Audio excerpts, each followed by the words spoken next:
예, 오늘 말씀의 제목은 자유로우나 스스로 모든 사람에게 종이 된 것은 19절을 인용했습니다. 예, 일단 박스 안에 한번 봅시다.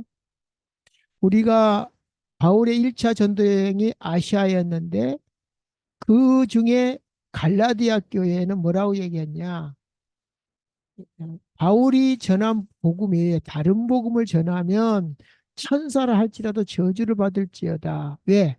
로마서 10장 4절에 율법의 완성은 예수 그리스도라 그랬습니다. 근데 자꾸만 율법을 들이대니까 그래서 예나 지금이나 아, 계속 이런 일들이 있습니다. 또 2차 전도 여행은 에, 그 빌립보 교회로 이제 갔습니다. 유럽에 에, 진출하게 됐는데 어, 첫 성이 바로 빌립보 성이었습니다. 거기는 이제 로마 시민권자가 많기 때문에 로마 시민권에 대해서 얘기를 하면서 어, 우리의 시민권은 하늘에 있다 이렇게 얘기합니다. 그리고 내가 이게 지금 옥중서신이기 때문에 내가 갇혀 있음으로 말미암아 너희들이 더욱 겁없이 담대히 이 복음을 전한다. 그래서 내 몸에서 누가 그리스도가 존귀케 되는 것이다. 이게 목적이다라고 얘기를 합니다. 그리고 이제 우리가 데살로니가 교회를 살펴봤습니다. 어, 그 공중에서 주를 재림하는 그래 우리가 공중에서 주를 맞이하게 될 때 휴거에 대해서 얘기를 했습니다. 그 말세 지말에 에, 우리의 참 소망을 얘기를 했는데 오히려 어, 거꾸로 지금 이단들처럼 막 시급성, 조급성, 불안함을 조성해가지고 그 이상한 쪽으로 몰아가는 것처럼 그때 당시도 예수님 재림하는데 일할 필요 있냐 이런 식으로 거꾸로 음, 불신자도 성실을 강조할 때는 내일 지구가 종말이 올지라도 오늘 한 그루의 사과나무를 심는다 그랬습니다. 우리는 진짜 소망이 따로 있다. 그래서 우리는 더욱더 예, 너희 몸을 거룩한 산지서로 드리라. 그러니까 이 땅의 삶이 부질없는 것이 아니라 예수님이 아직 안 불러간 거는 그만큼 예, 하나님이 우리를 통해서 영광을 나타내시겠고 영광을 받으시겠다라는 것입니다.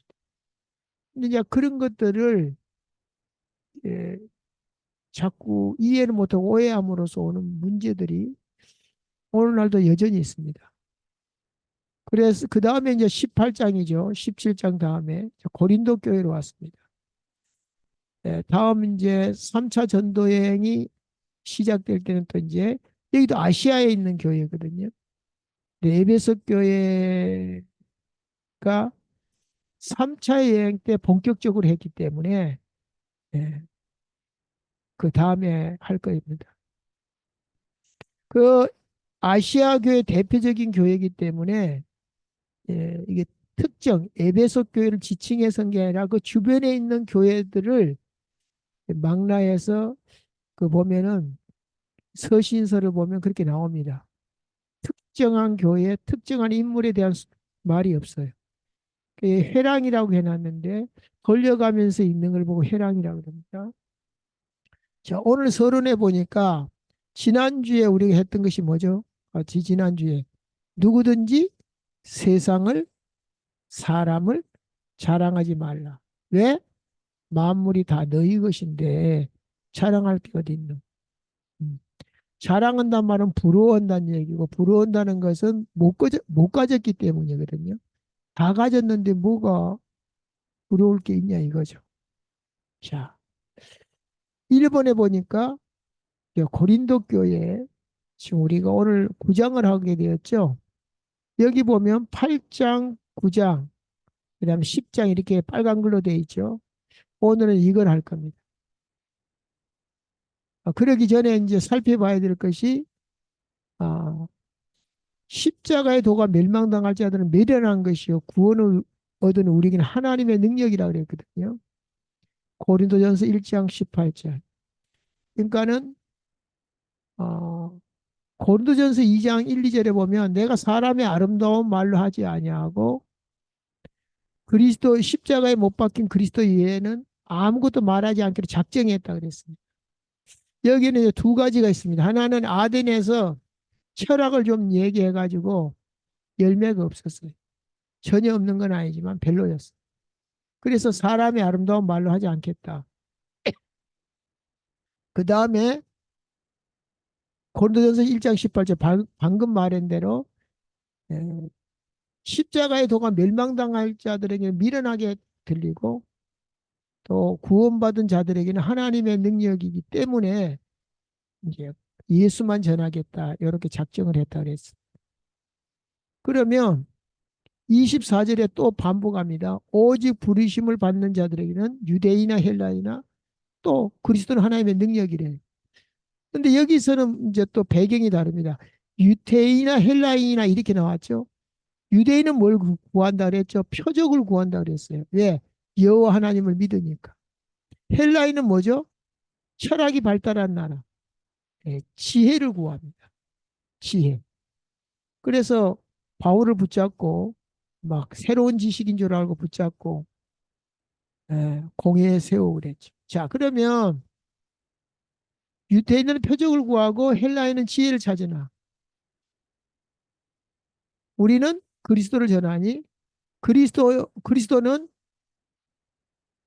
구원받은 사람들에게는 유태인이 됐든 헬라인이 됐든 간에 그들이 구하는 게 뭐죠? 유태인들은 표적을 구하는데 그건 하나님의 능력이죠. 그 다음에 헬라인은 지혜를 찾으나 하나님의 지혜를 따라갈 수가 없죠. 그래서 그리스도 안에 다 들어있다. 그런 얘기입니다. 그리고 오직 예수만 전하겠다. 세상의 아름다운 말로 하지 않겠다. 해놓고 12절에 뭐라 그럽니까? 2번에 우리가 세상의 영을 받지 아니하고 오직 하나님께로 온 영을 받았으니 이는 우리로 하여금 하나님께서 우리에게 은혜로 주신 것들을 알게 하려 함이라. 자, 예수님도 최고 좋은 걸 주겠다 해놓고 성령을 보내주겠다 그랬습니다. 성령은 뭐죠? 하나님께로부터 온 영을 얘기합니다. 그러면 다 받은 거죠. 성령을 받았을 때 하나님께서 우리에게 은혜로 주신 것들. 십자가가 불신자들에게는 미련하게 보인다 그랬잖아요. 그러나 십자가의 비밀이 뭐냐 하면은 물과 피를 쏟으시고 우리를 출산한 거거든요. 영적인 출생을 한 거죠. 이런 것들을 모르기 때문에 성령을 받은 자, 하나님께로 온 영을 받은 자만 하나님이 은혜로 주신 것들을 불신자가 모르잖아요. 비밀이기 때문에. 그 다음에 고린도전서 3장 6절 7절에 보면 이제 이 세상을 자랑하지 말라와 관련이 있죠. 나는 아볼로파다, 나는 게바 베드로파다, 나는 바울파다. 왜 그런 걸 자랑하냐 이 말이죠. 아볼로는 물을 주었고 나는 심었고 아볼로가 물을 주었고 오직 자라게 하시는 이는 누구다? 하나님뿐이니라. 그러니까 다 그런 거 쓸데없는 자랑이다. 오직 자라게 하시는 이는 심은 이가 바울이고 물 주는 이는 아볼로. 여기 아볼로파 바울파 이렇게 하지 말아라 이거죠. 그것은 뭐죠? 사람을 자랑하는 것이다. 만물이 다 너희 것인데. 자, 그리스도는 하나님의 것이고 너희는 그리스도의 것이다. 만물이 너희 것이다. 이렇게 말했습니다. 이것이 바로 비밀인 거죠. 자, 본론에 가서 어, 하나님의 창조 목적이 창세기 1장 27절 28절이죠. 누가 완성시켰습니까? 예수님이 율법의 요구, 우리가 율법의 요구를 그래서 멀어졌기 때문에 27절, 28절 복에서 멀어졌어요. 그런데 완성을 했어요. 1.1획도 땅에 떨어지지 아니야. 그러나 그 개개인에게 성취가 되는 것은 뭐죠? 성령 하나님. 여기 마지막 4번에 보면 아버지께서 일하시니 나도 일한다 그랬죠. 아버지께서 일하셨어요. 그 다음에 나도 이 말은 성부 말고 성자 하나님이죠. 그리고 우리에게 증거로, 증표로 성령을 부어주셨죠. 성삼위 하나님이 지금 다 개입을 하고 있습니다. 26절에 보면 창세기 1장 26절 우리가 그럽니다. 하나님이 우리가 그럽니다. 성부, 성자, 성령 그 복수를 쓴 이유가 거기에 있습니다. 그러나 한 하나님이기 때문에 비밀이죠. 자리가 세 개지만 같은 하나님입니다. 그래서 아, 지금 바울이 편지를 쓰게 된 거는 근로의 편으로 이제 내 귀에 들렸다. 근데 1번부터 여기 10번까지 쭉 나열을 했습니다. 이걸 지금 하는 중에 오늘은 8장, 9장, 10장. 이 하나만 해도 시간이 많이 걸리는데 왜 세 개를 같이 했냐? 너무 말을 많이 하면 헷갈릴 것 같아서 좀 다 연결되어 있습니다, 이게. 오늘 우리가 사도행전 9장을 읽었죠. 다 연결되어 있기 때문에 좀 쉽고 간편하게 에, 하려고 하는 것입니다. 자, 그러면 어, 어떻게 연결되어 있냐? 자, 우상이라는 게 뭐죠? 이제 우상, 여기도 우상의 제물, 여기는 우상 숭배 이렇게 나왔습니다. 아, 그냥 한마디로 말해라. 뭐 우상이라는 게 눈에 보이는 유형의 우상이 있고 눈에 보이지 않는 우상이 있습니다. 자기 자랑, 명예 뭐 이런 기타 등등 많죠. 자기가 좋아하는 것들. 즉 복음보다 앞선 모든 것은 우상이다. 이렇게 정의를 할 수 있습니다. 한마디로 말해라 그러면 보이는 우상, 보이지 않는 우상 막 또 뭐 엄청 말이 많겠지만 한마디로 말해라. 복음보다 앞선 거는 다 우상이다. 자, 그러면 바울은 뭐라고 얘기했습니까? 사도권에서 나옵니다. 오늘 우리가 읽었죠.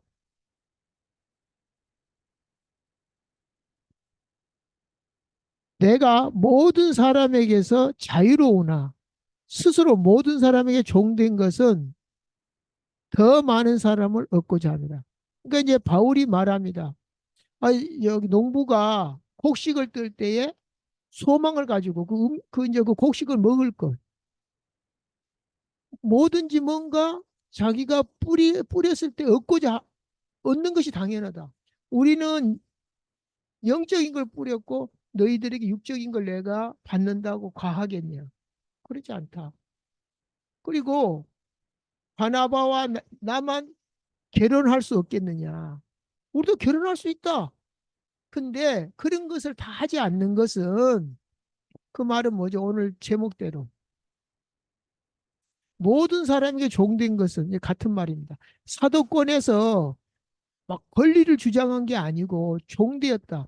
유태인에게는 유대인처럼 율법 가진 자에게는 율법 가진 자에게처럼 맞춰줬다 이거죠. 그 다음에 10절에 뭐라 그럽니까? 율법 아래 있지 아니하는 자기는 율법 아래 있지 않지만 율법 아래 있는 자들을 얻고자 하기 위하여 유대인 같이 된 것은 유대인을 얻고자 함이라. 그러니까는 모든 걸 그냥 맞춰줬다 이거요. 그리 안 해도 되는데. 그러니까 바울이 갈라디아서 5장 13절에 보면 뭐랍니까? 너희가 자유를 위하여 부르심을 받았으나 그러나 그 자유를 가지고 종노릇 해라 그랬잖아요. 그러니까 이걸 뭐 속박하고 구속하는 것이 아니라 그 자유를 진짜 자유가 뭔지 아냐? 알면서도 안 하는 거는 자유가 아닌 거예요. 알면 해야 되잖아요. 알면서도 안 하는 게 아니라 못하죠. 왜? 자유함이 없기 때문에. 자유함이 있다면 종로로 해야 돼. 그러니까 바울은 그 자유함이 있었어요. 근데 이제 권면하면서 자기는 안 하면서 권면하는 게 아니라 자기가 하면서 권면했어요. 그러니까 복음보다 앞서지 않았죠. 뭐든지 복음을 위해서 했어요. 그러니까는 그때 당시 우상 제물을 먹을 거냐 말 거냐냐 이런 게 나옵니다. 자, 8장에 보면 어떤 사람은 왜 귀신 성긴 걸 먹냐? 그러면 또 믿음 좋은 사람은 귀신 것이 어디냐 다 하나님 거죠. 맞잖아. 그런데 너는 먹을 만한 믿음이 있고 그 영향을 안 받으니까 맞다. 그러나 그 믿음이 연약한 사람이 실족하고 넘어질 것 같으면 평생 나는 고기를 먹지 않겠다. 우상 제물을 먹지 않겠다. 그때 당시 고기라는 것이 계속 그냥 제우스 앞에다 갖다 바치니까 그냥 이 시장에 나온 것들이 다 우상과 관련된 음식들이에요. 다 어떻게 합니까? 소비를 못 시키니까 갖다 파는 거예요. 그러면은 시장에서 나오는 거 그럼 시장 가지 말아야지. 먹지 말아야지. 그러니까 믿음 좋은 사람들은 다 하나님 것이지. 지그들이 괜히 뭐 그렇게 만들어 갖고 한 거지. 다 원래는 하나님 거야. 맞죠? 근데 믿음이 적은 사람은 아이고 귀신한테 바친 건데 이랬단 말이지. 그래서 그런 부분에 대해서 바울은 자유로우나 모든 사람이 종된 것은 같이 다 통합니다. 이 사도권 안에 다 통해요. 내가 왜 결혼을 못 하겠냐? 결혼할 수도 있지. 뭐 안 한다고 뭐 한다고 죄 짓는 게 아니지. 자, 그러니까 우상 숭배도 마찬가지. 고린도전서 10장에 보면 20절에 이렇게 나왔습니다. 귀신한테 하는 것은 다 아니 저기 저기 이방인이 하는 모든 제사는 귀신한테 하는 거다 이렇게 나옵니다. 그러니까 우리는 어, 이 사도권에 대해서 사도권만 얘기하는 게 아닙니다. 모든 그 권리가 다 있다. 그러나 나는 그 권리를 복음을 위해 썼다. 이 얘기입니다. 자, 그러면 2번을 보겠습니다. 구원의 비밀인 예수 그리스도의 그림자인 구약에도 제사 의식과 삶의 제도에 담았다 그랬습니다. 자, 지난주에 이거 한 건데 좀 더 이렇게 어, 보충해서 좀 더 풍성하게 얘기를 해보겠습니다. 지난주에 우리가 했던 게 뭡니까? 율법이 뭐죠? 생활법입니다. 율법은 어, 그냥 7대 절기 자체가 뭐죠? 율법이잖아요. 근데 7대 절기가 에, 봄, 여름, 가을, 추수기 또 뭐 심을 때 이 절기 우리 삶에다가 그리스도가 유월절에 맞춰 죽으시고 무교절에 맞춰서 고난당하시고 초실절에 맞춰서 부활하시고 또 오순절에 맞추어서 성령이 강림하시고 이런 것들을 삶 속에 넣어놨어요. 그리고 심지어 오늘 말한 결혼제도 있죠. 결혼제도. 이것까지도 다 우리 삶 속에다가 그 하나님의 비밀인 그리스도 예수를 집어넣어 놨다고. 오시기 전까지. 그러니까는 배우자를 만나기 전까지, 선보기 전까지는 뭐 하죠? 사진을 보는 거죠. 너가 만날 사람이 오늘 선볼 사람이 이런 사람이야. 근데 커피숍에서 만났어요. 근데 사진 쳐다보고 있으면 안 되겠죠. 못 만났을 때 사진을 보는 거지. 자, 그래서 저는 여기 결혼 제도가 어떤 사람은 이제 여러 가지로 이걸 가지고 이제 우리 삶 속에다가 어떻게 설명하냐. 바로 출애굽기 19장은 지금 하나님이 우리한테 프로포즈하고 또 십계명이 20장이 나오죠. 쭉 하면서 결혼 제도로 풀어주신 분이 있어요. 또 어떤 목사님은 아, 이 동맹, 그러니까 이제 이 제가 세 가지로 말할 겁니다. 한 나라가 세워지려면은 3대 요소가 있어야 됩니다. 구약으로 가면 왕, 땅, 백성. 외우기 쉽게 왕, 땅, 백성. 왕이 있어야 되고 땅이 있어야 되고 백성이 있어야 돼요. 오늘날은 이제 그걸 좀 약간 발전해 가지고 주권 영토 국민이라 그럽니다. 근데 이 국민을 위한 국민을 국민에 의한 그 국민이 주권이잖아요. 그 우리나라가 일제에 밟히면 그거는 이제 에, 우리나라가 유태인들도 나라가 없어진 적이 있죠. 영토가 없으니까. 또 주권이 없어도 나라가 될 수 없습니다. 왜냐하면 다 빼앗겼기 때문에 주권을. 자, 그래서 이 그 한 나라가 건국이 되면 뭐가 돼 있어야 된다고요? 이 세 가지가 있어야 된다 그랬죠. 그때 당시 왕, 땅, 백성으로 가면 왕이 누구죠? 하나님이라. 그러니까 이스라엘만 왕이 하나님이라. 엄청난 복을 받은 거죠. 근데 이 복을 모르는 게 이제 문제죠. 예, 손에 쥐고도 모르는. 유치원생이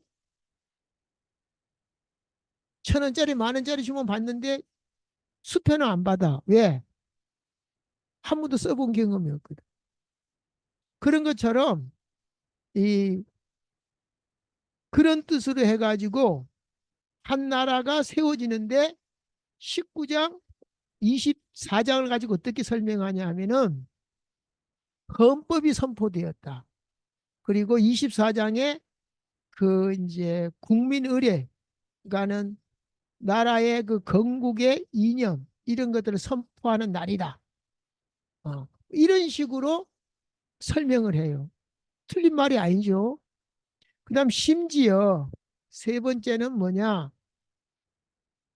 이 그 나라에 대해 나라. 그때 우리가 아브라함을 통해서 12장에 보면 뭐라고 나옵니까? 창세기 12장에 보면 이렇게 나옵니다. 어, 너를 3절에 너를 축복하는 자를 내가 축복하고 너를 저주하는 자에게 내가 저주하리니. 그러니까 이제 그 동맹이나 조약을 맺을 때 국가 간에 이제 맺는 거잖아요. 그러면 너를 너희 나라를 저주하는 자에게 내가 저주하겠다 이 말은 너희 나라와 우리 너희 나라를 우리 자국 나라처럼 동일하게 대하겠다고 선언한 것이 조약이고 동맹입니다. 그러면 하나님 나라와 지상 나라, 천상의 나라와 지상의 나라가 동맹했다. 이런 식으로 풀었을 때 너를 축복하는 자, 하나님의 나라가 너희 나라를 책임지겠다 이 말이죠. 자, 그러니까 요 부분에 대해서 신학자마다 목사님마다 그 다르게 말할 수 있지만 세 가지 다 맞는 것입니다.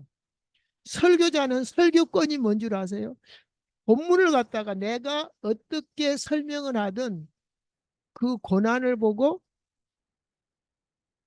이제 강단 목사인데 강도사가 그거거든요. 강도사라는 것은 성경을 가지고 강론할 수 있는 자격을 줬다 이거죠. 그런 뜻에서 그 똑같은 본문을 가지고 이 세 가지를 가지고 얼마든지 설명해도 문제가 없어요. 결국은 하나님과 우리 관계를 어떻게 설명할 거냐?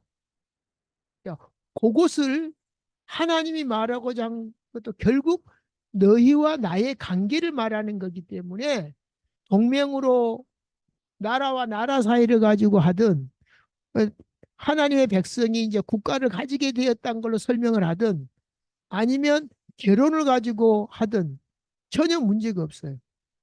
제가 이제 깜짝 놀란 것은 예수님이 신랑이 우리가 신부란 거는 익히 알고 있죠.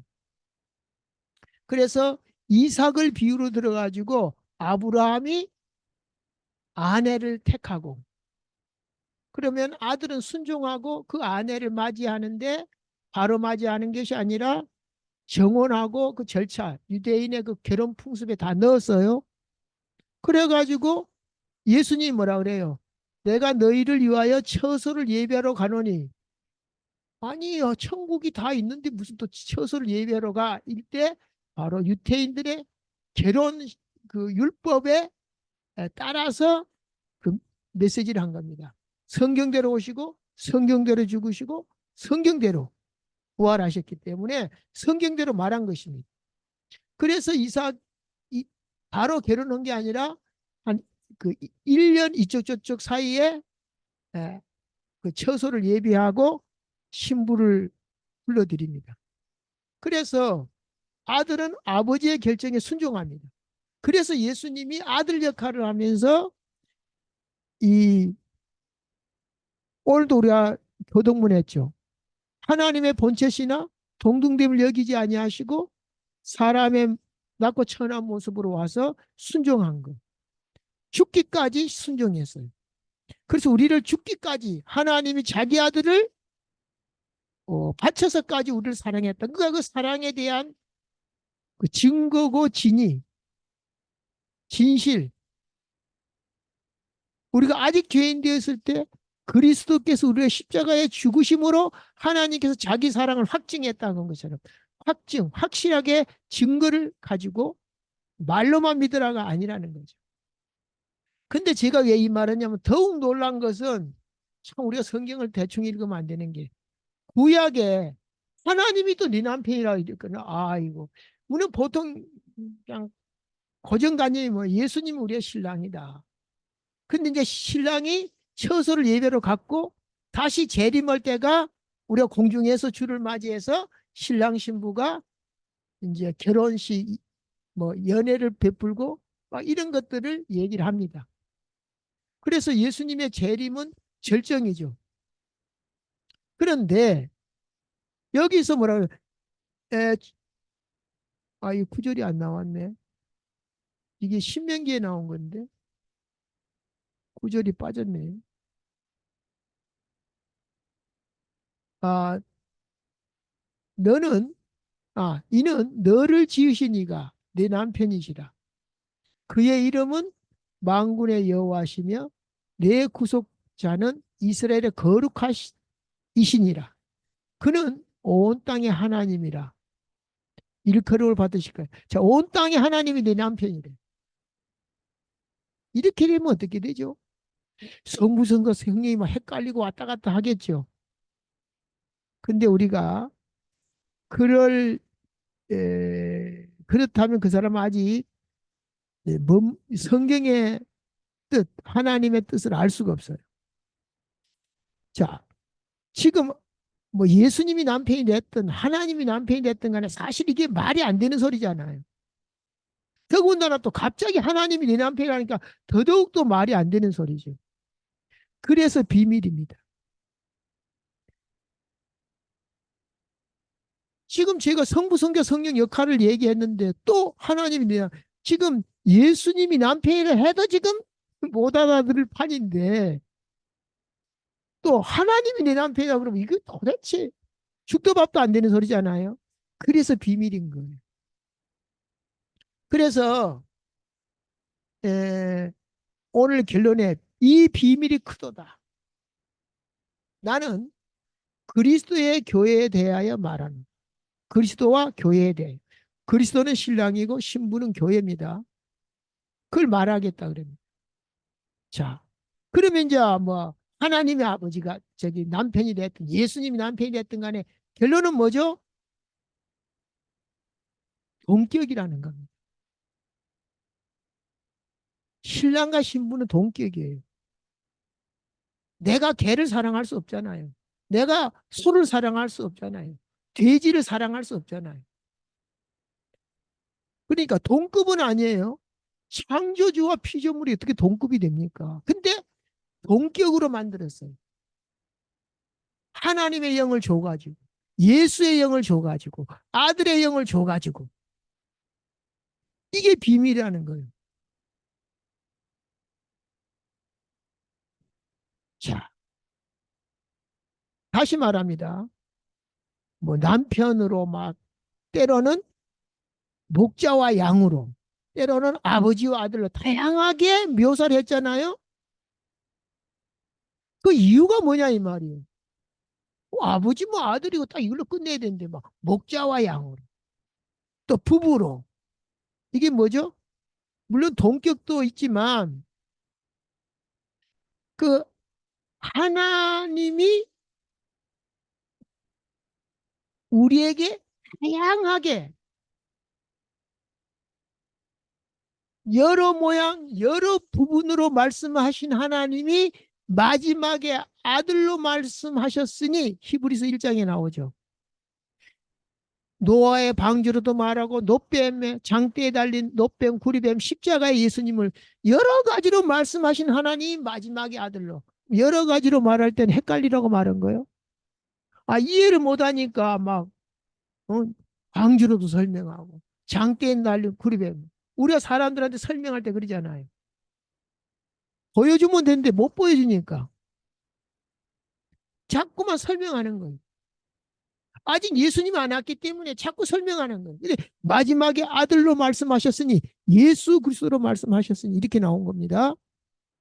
그래서 이렇게 다양하게 묘사한 이유를 모르면 성경의 의도, 하나님의 뜻, 성 하나님의 음성 다 놓치게 됩니다. 왜? 예수님도 그랬잖아요. 귀가 있어도 눈이 있어도 보지 못하고 듣지 못한다 그랬잖아요. 못 들은 사람은 할 수 없어요. 못 보는 거.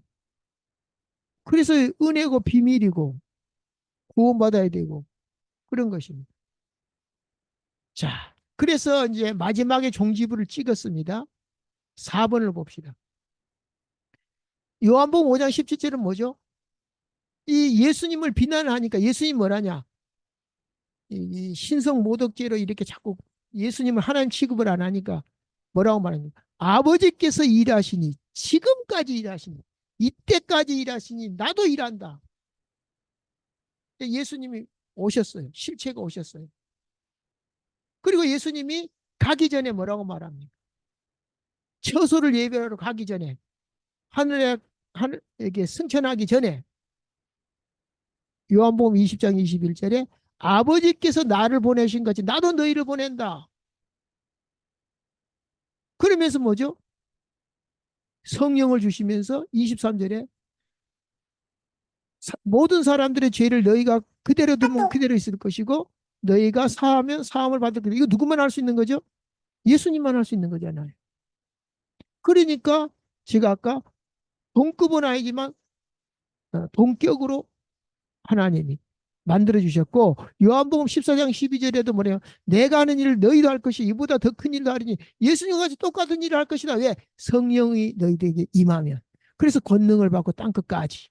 그래서 이 부족한 아직도 의심한 자들이 있다 그랬는데 그 의심하는 제자들을 향하여서도 모든 족속으로 제자 삼으라. 내가 땅끝까지 또 뱀과 정갈을 밟는 권세를 줬고 마가복음 16장에서는 내 이름으로 귀신을 쫓아내는 병든 자에게 손을 대 나가리라. 자, 이렇게 이 우리가 우리의 신분과 능력을 막 이것저것 다 해가지고 진짜로 막 여러 가지로 묘사를 하면서 이제 우리가 믿고 누리도록 해놨다 이거죠.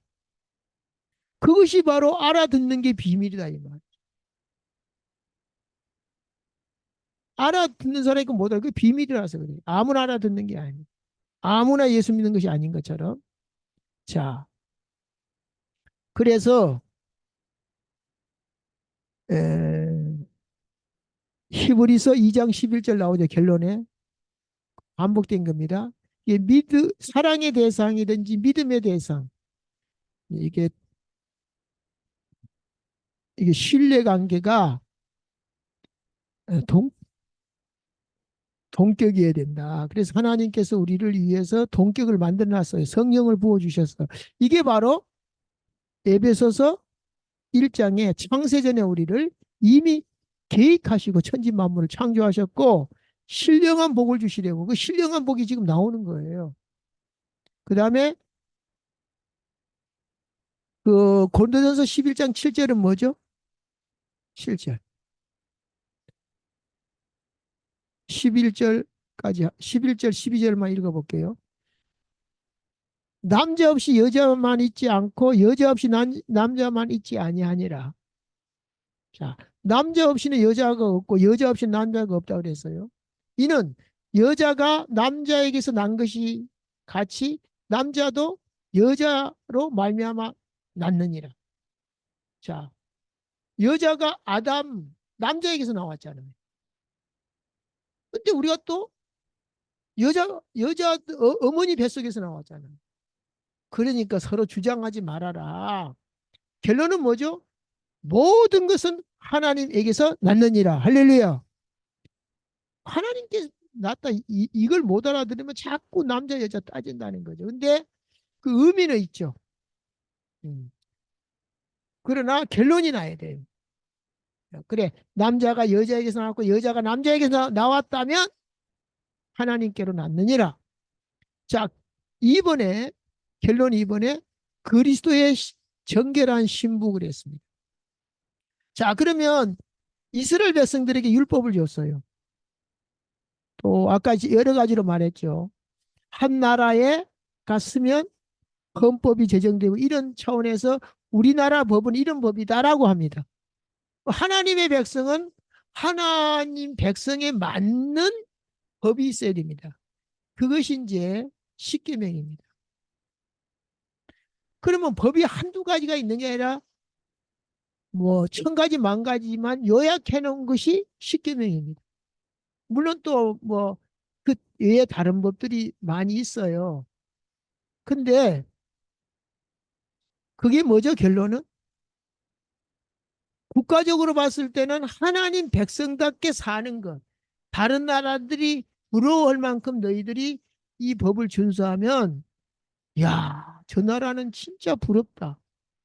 이렇게 볼 수 있을 것이고 또 하나님의 신부로 봤을 때 예수 그리스도의 신부로 봤을 때 바람 피우면 안 되죠. 가장 큰 죄가 바람 피우는 게 부부 사이에. 그러니까 1계명부터 4계명까지가 하나님을 향한 계명이고 5계명부터 10계명은 이웃 간의 계명이거든요. 그래서 네 하나님을 사랑하고 네 이웃을 사랑해라. 예수님 한마디로 요약을 했는데 그럼 뭐죠? 하나님 외에 다른 신을 섬기면 바람 피우는 거다. 영적으로 가늠한 것이다. 그러니까 우리가 아까 본론에서 27절 얘기했잖아. 이거 하나님과의 관계입니다. 27절은. 그럼 28절은 뭐죠? 이웃 간의 관계입니다. 여기서도 십계명이 얼마든지 우리가 볼 수가 있죠. 아, 하나님과의 관계 27절. 하나님의 형상이면 하나님처럼 해야 되겠죠. 그 다음에 하나님이라 했을 때는 뭔가 정복하고 다스릴 만한 것을 갖춰야 되겠죠. 그러면 하나님 백성답게 신부답게 5계명부터 10계명을 준 거란 말이죠. 그러니까 우리가 닫게 해버리면 그런 말이 필요가 없어. 답지 않으니까 조목 정해서. 보통의 대통령들이 자기 친인척 비리에 대해서는 거부권을 행사를 한 적이 없어요.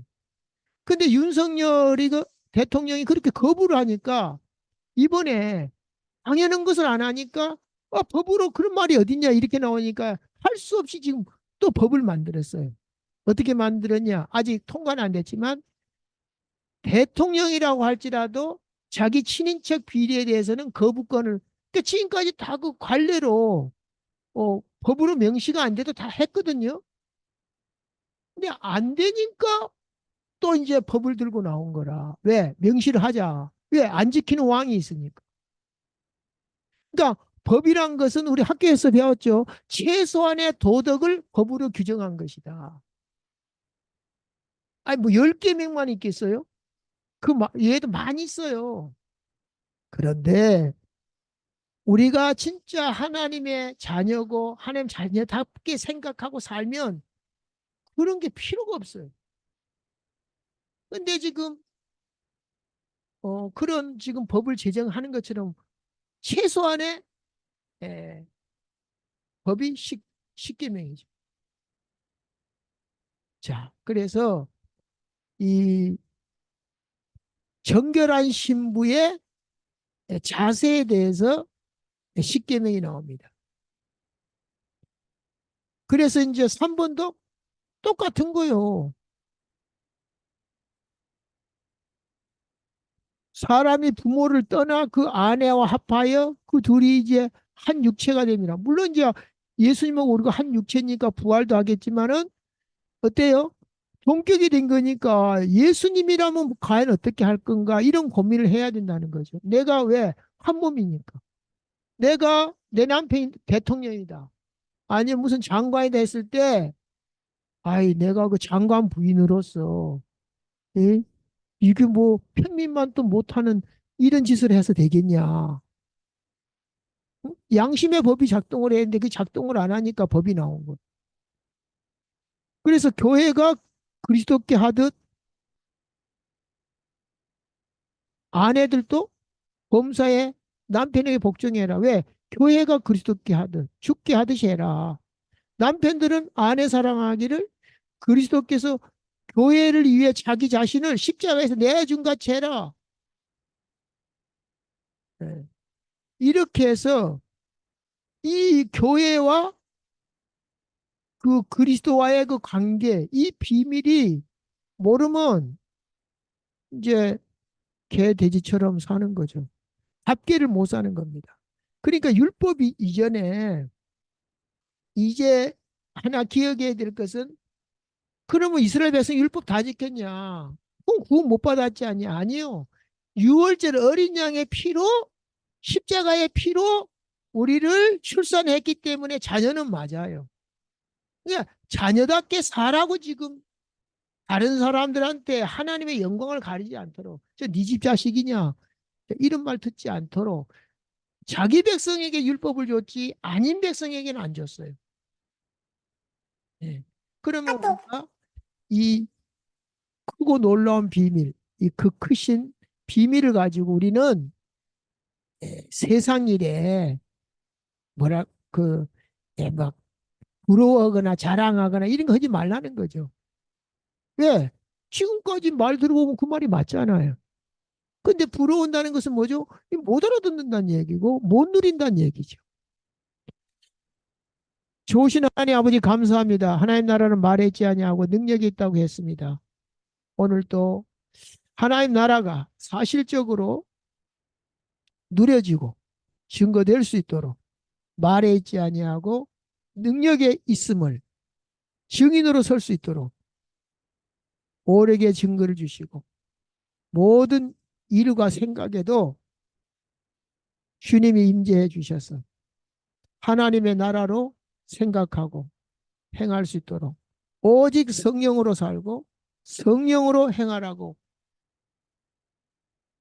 갈라디아서 5장 25절에 말한 것처럼 그러한 축복을 온전히 누리는 저희들 되게 하여 주시옵소서. 그리스도 예수 이름으로 축복하고 기도합니다. 아멘. 찬송가